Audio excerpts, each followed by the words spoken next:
You know, guys, life can be hard enough without throwing away free food. So I'm definitely done wasting some of the things I've been wasting, and looking for ways to use things more reasonably. That's what this is about.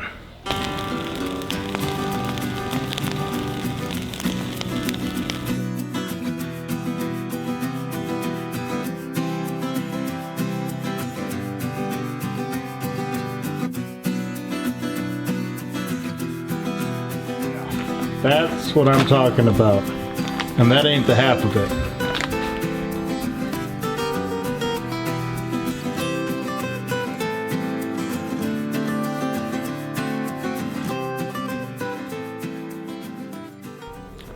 So this is pretty cool, guys. I just took that trip to town on Monday here. Give me another load of mulch to continue working on my projects. But I get home and Monster Truck here said, whoa! Whoa! Do y'all see that? Look at that. That, my friends, is a rough green snake. Look at it. It is beautiful. Wow. This is one of the coolest colored snakes. Look at that. He's out right there, over by the sheep. You hold him for me? Wow. Buddy boy. How do you like living somewhere where snakes like that are? Nice. Yeah, pretty crazy. And guys, this reminds me, just yesterday. So this is just a nice, non-venomous, beautiful, rough green snake. We used to have smooth green snakes up in Wisconsin. Look at that thing. That is beautiful. But I might have found a shedding from one of these yesterday when I went deer hunting in the morning. I'll show you that in a second. So yesterday I went deer hunting. I found this skull out in the woods, and then I found this too, which is a shedding from a very long skinny snake.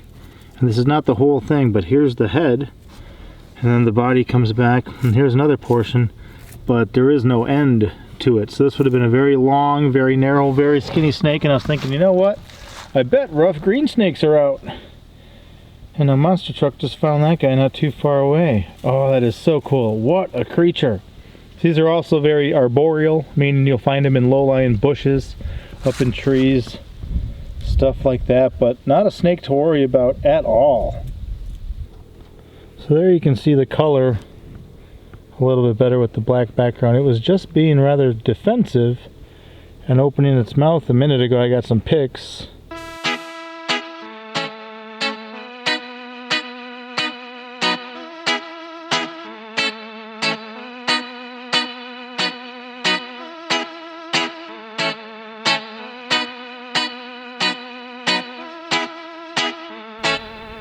But, you know, if you come up on a snake and it opens your mouth, or its mouth at you, doesn't mean it's being aggressive. It means it's being defensive, because it perceives you as a potential threat. And a lot of times, that's exactly what humans are. Wow, Sonny boy. I love it. Oh, this is so cool. I love being somewhere where these guys live and exist. Wow, guys, that was super cool. What a way to be welcome home, but that's not the only thing that is welcoming me home today. You see, before I ran to town, I thought I would take something, and it's an experiment I'm working on, just to try to make the most use of each and every resource that we have. So I'm actually doing something I've never done before. A lot of times when I harvest deer, I try to get the most use out of everything. Which includes, you know, often tanning the hides and using all the meat that we possibly can. One thing that I usually overlooked, though, was the rib meat. And there doesn't really seem to be an entirely large amount of meat on something the size of a deer, often. Kind of like, you know, if you had beef ribs, you got some big stuff. So I kind of often just overlooked it, and I really regret that now. Because I was thinking, you know what, I've got to make the most use of everything. There has to be something good we can do with it. So while I was cutting up the deer the other day, you know, in between the ribs, there's a chunk of meat. And that's what I began focusing on. And I thought, you know, here's some nice thin strips of meat. I'm not really gonna cook them with the bone in. I guess one thing is with chronic wasting disease, they say to avoid the bones. So unfortunately, we're not able to use our venison bones for like bone broth and stuff like that. But I started cutting off that meat, and I thought maybe this stuff would be good for jerky. So here I've actually got a bag full of it, and this is marinating in predominantly pineapple juice with a number of seasonings. There's garlic salt in here, and pepper, and some smoked paprika, and onion powder, a number of things. And this has been marinating overnight, but just before I left, I actually took a bag that was almost this size and put it in the oven on low heat. The lowest heat that our oven goes down to is 170 degrees. So I thought, well, if I give it, 3-4 hours at that, it should be pretty good. And supposedly the family has already been sampling it. So I'm gonna go in there, give this stuff a try, talk to the family a little bit, and then get these where they're ready to go too. It's kind of, I know a lot of people, especially with like veganism and stuff, taking a deeper root on things is people want to make sure to get the most use out of everything, but I'll tell you what, that's true for me for the plants I harvest too.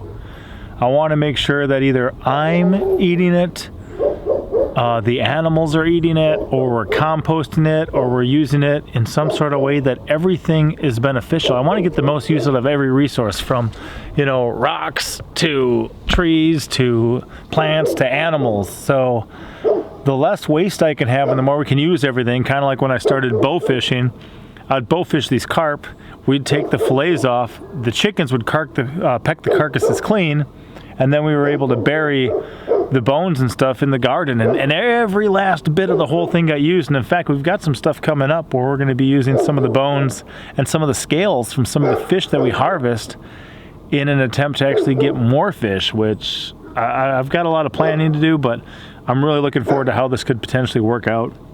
But then, it's the same thing where I don't want to be taking these little strips of meat and throwing them out if they could really be something beneficial for my family. And if you look at the price of like beef jerky, I mean, man, if you can make your own jerky anyway, especially with something you may not have been using otherwise, it's going to be a lot better. So beautiful rough green snake to get greeted home with, but I've got venison jerky too. So the stuff in the oven right now was lemon juice. This one's pineapple juice, but let's check it out.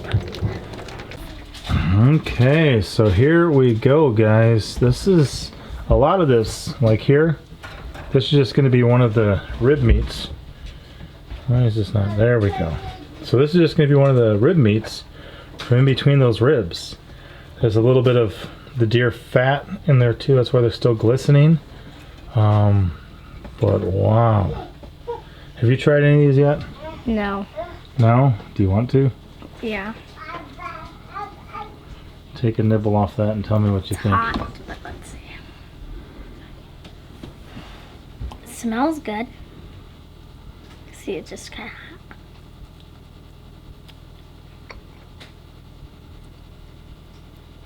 I see smiles. I see eyes. What are those eyes doing? What do you think? It is really good. I don't even know what it tastes like. Does it taste like jerky? Yeah. I guess it does taste like that. Let's try a smaller piece, a harder piece, a more jerky piece. Have this guy give it a try. It just peels right away. Oh, yours just peeled in half. Yeah. Wow. It's real good. I need to try some, she says. And she even gives me a piece she's been nibbling off. Wow. Like lemon. Wow. It's still warm, but that is so jerky. Kids, a lot of times I'll just leave that with the carcass and use it as like a Viking funeral and just get rid of it. I'm not doing that anymore. That's one thing too, if you check out in our video history, we've got one about a Viking funeral. And if you have a sick or diseased or dying animal of your flock that dies, a lot of times it's best just to burn the whole thing up. Use a hot burning wood like cedar or something and just completely get rid of it.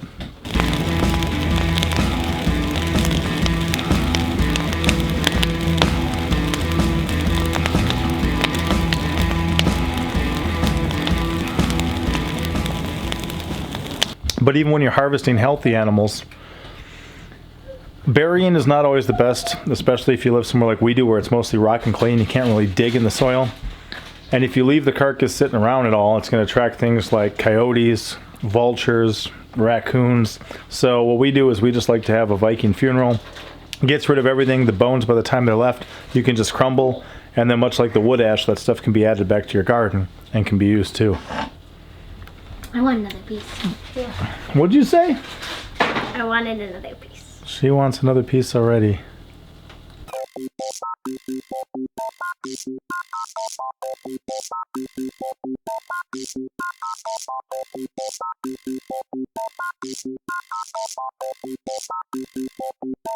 So, little bugger Betty Pepper here. He's been eating other things, you can tell by his face. What do you think about that jerky? Does it taste bad? Or does it taste good? It's good. Tastes good. You like it a lot? Oh yeah. Oh yeah. Let's see what Mama Pepper thinks. Alright, guess it's my turn. I heard you were snacking on these when I was gone anyway, huh? Wow. I can't wait to see how the pineapple tastes. As far as seasoning though, I nailed it, huh?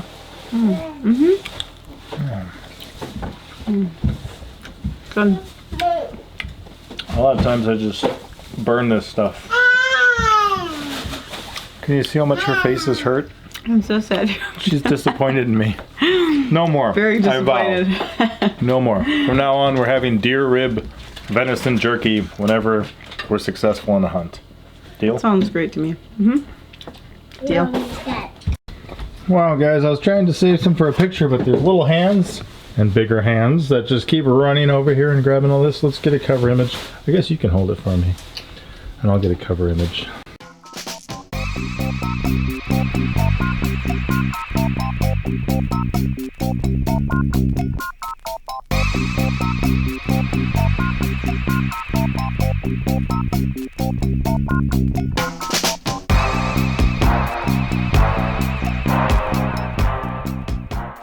So what I like to do for this, guys, is put on the lowest setting I can get. Normally I'd go at least 150 degrees. This only goes down to 170, so that's where we're at. And then I do put some cookie sheets beneath it to catch any drips because these have been marinated for like a day now. They are definitely wet. It smells really good. And then any of the strips that weren't long enough, I'll put somewhere like this, and then I'm just going to heat up this pan and cook these little strips. And it's pretty much a seasoning test. So we'll just fry these up quick, see what they taste like. And I put some on right before I left to town, and I came back in just to grab one more. They were so tasty and they were all already gone. So that lets you know a little bit about the seasoning. So this is now at about 4:30 in the evening, and I'm guessing I'm gonna let these go at least till 8:30 or 9.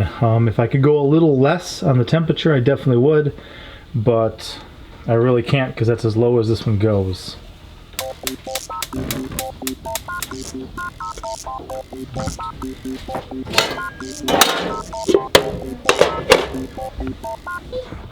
Guys, I just got back from quite a run, but this is going to be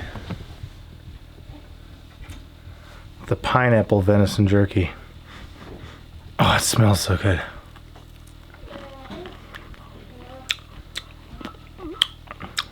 Yeah.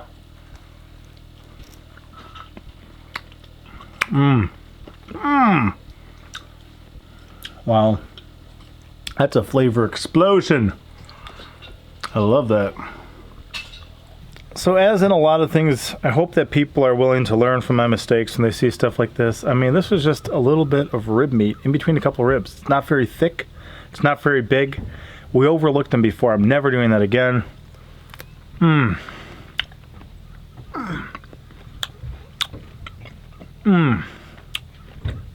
Wow. Especially when you're able to marinate them overnight and then just let them go like that. These were just soaked pretty much in lemon juice, a little bit of apple cider vinegar, smoked paprika, garlic salt, little onion powder, black pepper, and a little bit of chili powder, and that was it. But they are absolutely amazing. If I leave these here and run on my next project, there won't be any when I come back. And then just remember, if you got parts with the really fatty parts on them, those are gonna be best refrigerated. If you just got the meat and you make a jerky for long enough, you're going to be able to pretty much have it stored on the shelf. We just put them in jars for a little bit, and usually within a week or two they'd be gone anyway. But always look into how to preserve, how to kind of house or store anything you've tried to preserve in any way, including just drying them as a jerky. Wow, this is really good.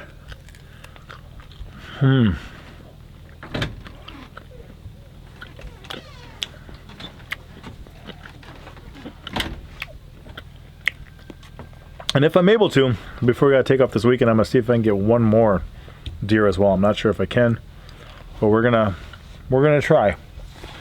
Because by the time I get home, season's over. Yeah.